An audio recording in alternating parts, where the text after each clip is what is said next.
That's right, I shave, but this video has nothing to do with that. It's just very weird to see my face. I actually said something on a podcast that I just recorded that is absolutely brilliant that I needed to come here and make a video. So in human design, we talk often about strategy and authority, and I say that strategy is how you use your aura and your authority helps you make decisions. But I found an interplay between them that is like more simple and in my mind awesome. As human beings, we can either use our strategies to manifest the signature of our internal authority in a way where it harmonizes with the external authority, or we can manifest our internal authority without using a strategy, and in doing that, there will be conflict with the external authority. The reason I think this is super helpful is because it illuminates the possibility that you can manifest your internal authority in the world in like a not cool way.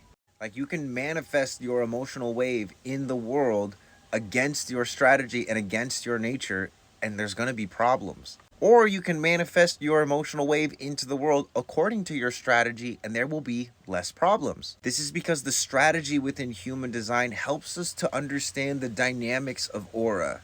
It helps us to really comprehend the interplay between beings. Another reason I like speaking about it in this way is because it brings context into the situation.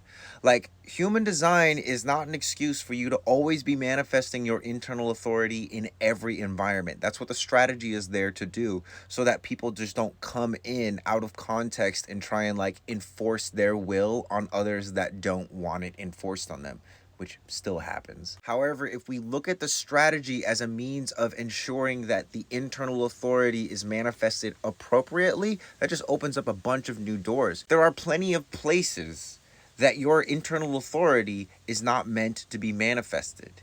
And the reason it's not meant to be manifested there is because you either don't have an invitation, you're unable to wait your lunar cycle, there's nothing to respond to, or your initiating and informing is being ignored. In other words, there's no space for you to bring any of yourself to the situation. That's what the strategy tells us. It tells us where there is space to bring our internal authority online. Now, again, I didn't hear this from anybody. I was just literally on a podcast. My whole channel of structuring between the throat and the ajna is on right now because of the transits. And so stuff is just getting pulled out of me. So if you're curious about this or you want to ask some more questions, hit me in the comments, because now is a really good time for people to be pulling things out of me that we've never heard before.